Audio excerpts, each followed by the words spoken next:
Bonjour les Tilous, c'est Packboy pour un nouveau au canapé devant un film, et cette fois-ci, putain de merde, j'en peux plus.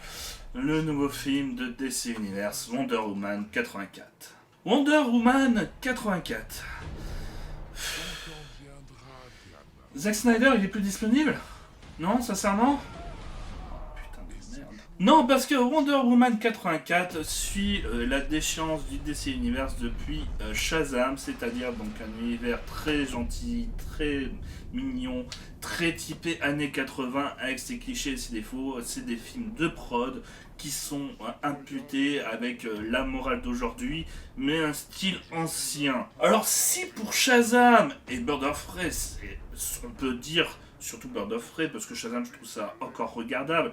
C'était un petit peu incohérent par rapport à notre univers, ça prenait 40 ans de retard sur justement tout ce qui a été fait dans le cinéma d'action actuel. Wonder Woman 84 avait plus ou moins une justification, c'est celui de se passer dans les années 80. Mais au final, donc, ce film des années 80,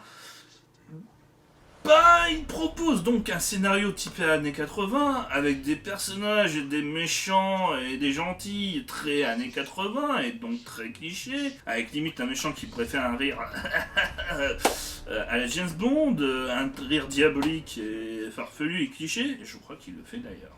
L'ensemble pêche avec Patty Jenkins qui se sent obligé de faire encore de la book culture, avec cette Wonder Woman qui se veut très pro-féministe et très protectionniste, qui pâtiche avec justement donc l'époque actuelle. Je pense par exemple même à la méchante la panthère, je ne m'en souviens plus de son nom, mais qui justement se veut donc le porte-parole étendard des femmes fortes et qui se rebelle contre le patriarcat et surtout contre les hommes blancs alcooliques qui nous abordent dans la rue. On sait tous qu'ils sont comme ça, ces gens.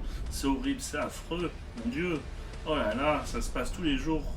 Mais donc en faisant cette pâle copie de Catwoman, d'ailleurs je me dis justement ils auraient mieux fait de faire Catwoman, et ce semblant de Love Story, Wonder Woman et justement cette panthère qui au final contraste avec les vrais personnages du comics. Car oui, ne vous attendez pas à ce qu'ils respectent les personnages, surtout par exemple, j'ai envie de vous dire Maxwell Lord, qui est un putain de personnage charismatique, un méchant charismatique, et qui est vraiment intelligent et super bien, et qui est là et juste un actionnaire capitaliste. On se retrouve donc avec des situations ridicules où il veut défendre juste son gamin qui, bien entendu, doit être asiatique et non adopté. Hein. Bien entendu, c'était vachement populaire dans les années 80 d'adopter un petit asiatique ou un petit africain.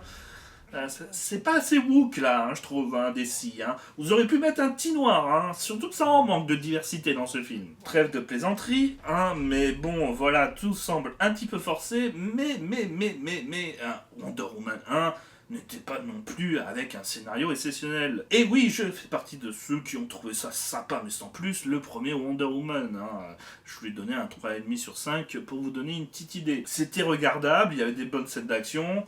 Donc je me dis, bon, si Wonder Woman 84, malgré son scénario qui est complètement caricaturaux par rapport au premier, pouvait proposer au moins de bonnes scènes d'action, je dis pas non.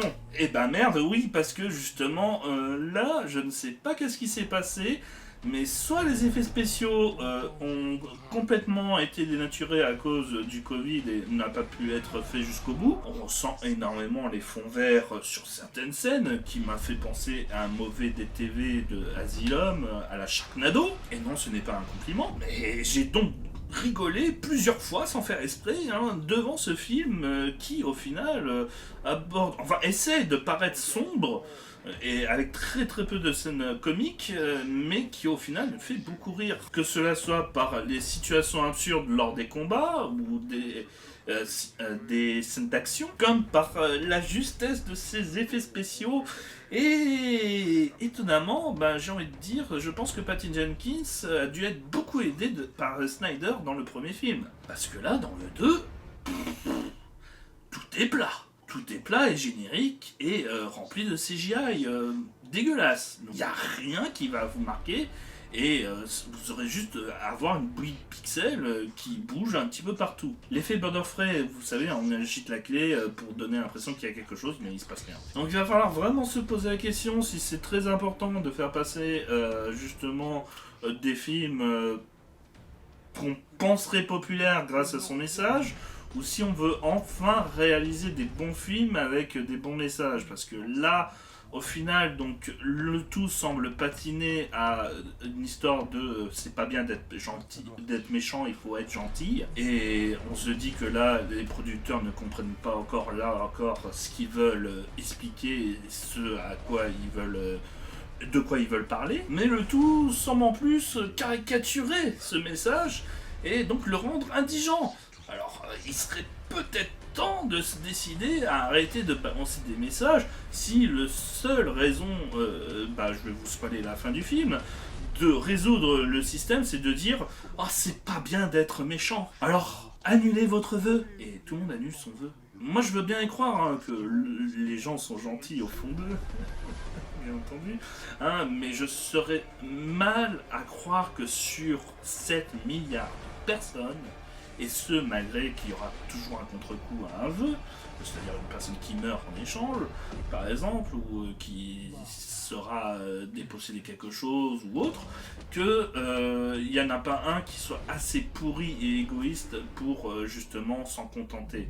Et donc au final, la fin qui n'aurait pas dû avoir lieu. Mais bon, le petit problème étant, c'est qu'il fallait tout rétablir à un statu quo à la fin du film pour justifier le fait qu'on ne connaisse toujours pas Wonder Woman à la fin au début de BVS, Batman vs Superman. Donc en essayant de rattraper les wagons, ça fait un film hors série qui au final n'a rien à dire. Et qui en plus dénature totalement le comics, entre le pouvoir de l'avion qui devient invisible, par la force de l'esprit et Maxwell Lord qui n'a plus rien à voir et même pareil pour la Panthère qui n'a plus rien à voir.